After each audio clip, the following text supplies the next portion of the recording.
Welcome back to another episode of the Gun Collective News.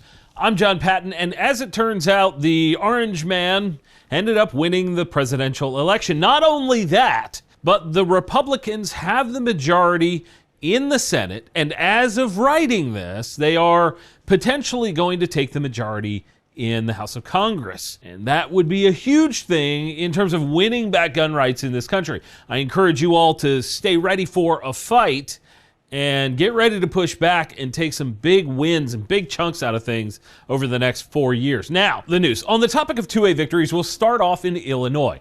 It's one of the worst states in the Republic for gun rights. As it turns out, a U.S. district judge said recently, as the prohibition of firearms is unconstitutional, so is the registration scheme for assault weapons, attachments, and large capacity magazines. Oh my gosh. He cited both Bruin and Heller cases in his decision, and that is a big win for freedom. It is a 168-page document, which will be linked in the description if you want to read it. It's really long. Basically, what this means is that for now, the Illinois nonsense is getting punched right in the dong, and we will see if the state follows up with some level of appeal. I don't know, but that's a big deal, especially with him saying that's not a thing. Ha! Yes! In terms of the current state of guns nationwide, let's take a look at the background check numbers for October. This will show if there's any real sort of uptick in panic buying for the election. And the answer is no, not really. In October 2024, we had 2.37 million background checks. That's actually up by about 120,000 over last year and a little over 200,000 more than September of this year. Election panic buying was just not a thing this time, and I find that kind of fascinating. I think the reasoning behind that is a mix between people being exhausted from constant threats on guns and the struggle that everyday people are facing with the economy. Also, I have to say this, but this is not a one-to-one ratio for guns sold, but rather a trend indicator. That's very important to understand. Our total for the year is up to 22.7 million checks, which is pretty substantial. And you know what else is substantial? The value from this week's sponsor, Wooks. Wooks recently released the Vigilante series of accessories made with high-quality American walnut combined with superior craftsmanship and attention to detail. You can truly sort of transform your freedom defense tools and bring a little class to the joint. I can't tell you much more than that, but you're smart enough to find out about the Wooks Vigilante series. Big thanks to Wooks for sponsoring this week's video. How's about some new gun stuff? A company called Pearson Industries, who I've never heard of, has released something they're calling the AccuDog Group Reducer. It's one of the most unique products we've looked at in a while. Essentially, you have some rubber-coated wire with like a foam section that is bent in such a way that it can be inserted into the grip of an AR or a pistol or even the forward grip on a rifle, I guess, if you wanted to give you more of a sort of locked-in shooting position. That's the idea. To me, this looks like a wrist rocket slingshot that's been shoved up the rear end of a Glock. In theory, having the recoil directed into your forearm could probably help with follow-up shots. I mean, that's kind of the AR brace thing, right?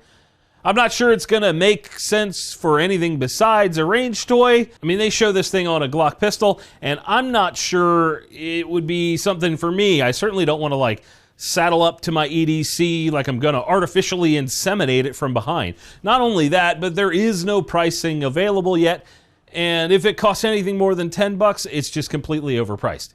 I'd love to hear what you guys think on this one. Also, I taxed this from the Firearm blog, so shout out to them for this one. In other news, yes, there is more. Smith & Wesson added 40 Smith & Wesson to their folding pistol carbine lineup, the FPC, which to me is the only viable use for 40 these days. I know people will argue with me that, yeah, this in a carbine, 40 makes a lot of sense. MSRP is $700 for that. Sentry Arms is in the news with 2 rifles that are an expansion of the BFT lineup. These are a stamped receiver gun that is being made right here in the USA. First is the BFT-74 that's chambered in 5.45-39, which is one of the most fun calibers you can shoot out of an AK platform.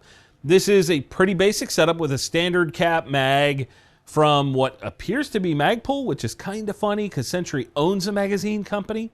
Why wouldn't they? It has a Magpul in it.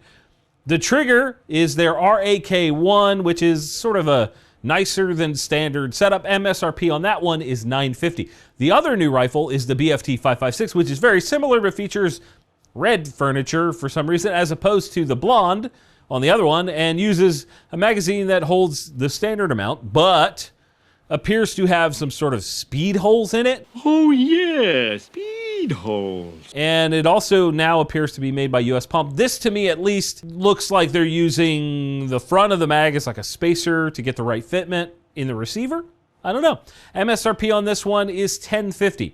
What's interesting is that the going rate for cheap 5.56 ammo is 35 cents a shot, and 5.45 is closer to 55-60 cents a shot.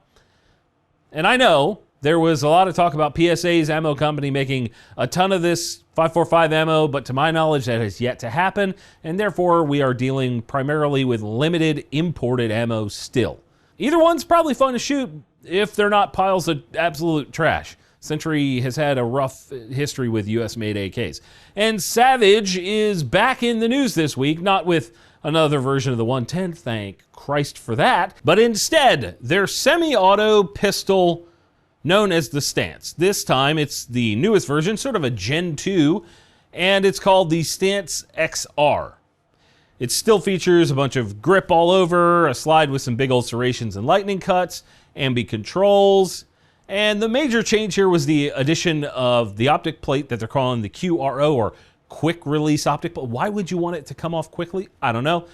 The other changes come from the mag, which is now double stack holding 13 rounds, and the trigger, which appears to have added a trigger dingus, likely to make the take-up feel a little bit better. And what's funny about this, follow me on this, what's funny is that the Stance was a dolled-up version of the Honor Defense Honor Guard. Yes, that's the real name of that gun. And that gun was basically just a clone of the first-gen M&P Shield. Fast forward a little bit, and the Shield Plus added a trigger dingus. And now the Stance XR is sporting a dingus.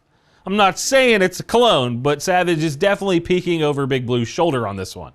The interesting thing is that the MSRP on the Savage is about $80 less than the Smith. The good thing is, assuming the Savage isn't an unreliable piece of shit, the consumer will win here. I'd love to hear what you guys think of these new Savage pistols and if they're good enough for EDC use. Also, if you aren't, get subscribed to this channel because we are trying to get to 400,000 subscribers on YouTube and really can't do it without you guys hitting those buttons, the subscribe thing. That'd be rad. If you're watching this on some other platform, we post this all over. Just subscribe there. That would be rad too. Thanks as always for watching. And yes, I'm actually going to end this one to keep you guys on your toes for the next time that I run it right into a wall. Thanks for watching. See you soon.